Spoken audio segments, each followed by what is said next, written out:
Thank you, Mr. President. It's not an Ateneo UP issue, but always happy to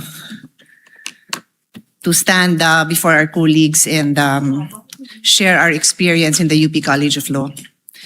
I was prepared to address this to all our members of the bar in the Senate, but since it is Senator Kiko, my schoolmate, my teammate actually in the UP Volleyball Varsity team who stood up, I'll also specifically address it to Senator Kiko. So dear Senator Kiko and our colleagues in the majority, knowing that you have members in the majority that are lawyers, and for those who are not lawyers, you definitely have consultants who are lawyers. Wala naman siguro ni isang senador dito na walang consultant na abogado. Kahit ako abogado, ang dami ko hong staff na abogado din. Why? Because these are legal issues. We need to talk to the experts. Kung pag-uusapan natin ng mental health, physical health ng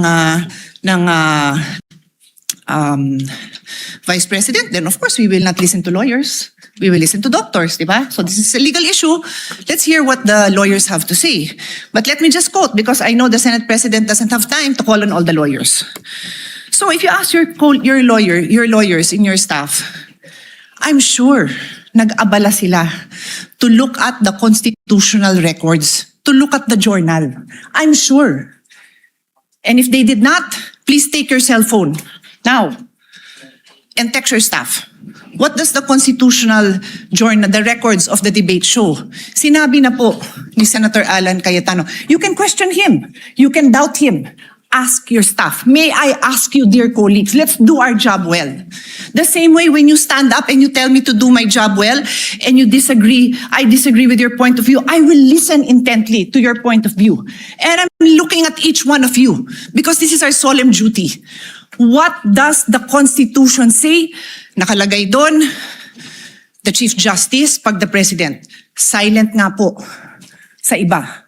So sabi ng iba, at yan ang sinasabi ng Senate President natin na mukhang pwedeng iba. So we looked at what the constitutional framers said. What did they say? Nagdebate na po sila, colleagues. Nagdidebate tayo dito. Pag sinabi ng sponsor, ito na yung paliwanag, yung nag-i-interpolate at nagbibigay ng amendment, sinasabi niya, okay, yung pala paliwanag mo, okay na ako. No need to amend. Yun at yun din ang sinabi. Let's place ourselves in that position. Because that happens to us every day. Every day, somebody stands up and says, ano ibig sabihin nito? And the sponsor will explain. Pag hindi maliwanag, sasabihin nung nag-i-interpolate or nag-a-amend, ay papa-amend ko kasi hindi maliwanag or I want to improve it. Pero kung nagkaintindihan naman, okay na. Eh yun nga yung binasa, tanungin nyo naman po yung staff nyo. Or let's pause, let's all get a copy. Let's show it. Because this is the foundation of this trial na tama yung nakaupong presiding officer. So that's my first point. Mag-abala naman tayo.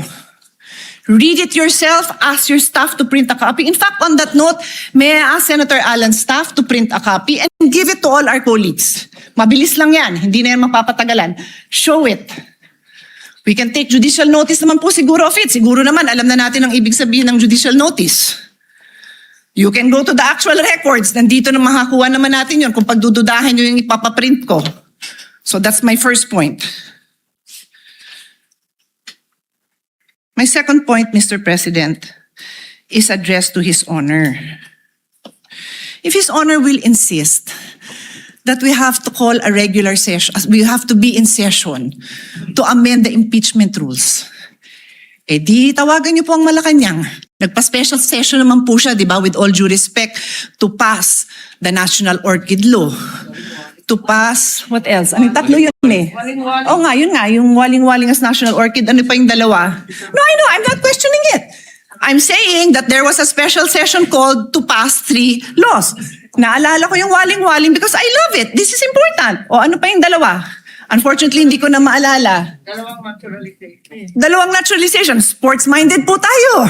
Love po natin yun. Nagkaroon ba ng laban between now and in July para mag-special session tayo para doon. Hindi ko alam. But in any case, ito importante to, di ba? E di kung pa-i-insist nyo na yung impeachment amendment na yan kailangan gawin ng special session, eh, papatawag tayo ng special session. Mukha namang very supportive naman ang Malacanang sa majority. Di ho ba? Pero I take the position that we are in impeachment court. We are already in impeachment court. Therefore, the amendments must happen here. Medyo common sense din naman po yan. I rest my case. Yun lang po. But as soon as the copies come, I will give it to you. Colleagues, look at it. Huwag tayong majority-minority botohan. Ayusin natin yung pagboboto natin dahil pinapanood tayo, pinapaniwalaan tayo, at umaasa sa atin ang taong bayan. Maraming salamat po. What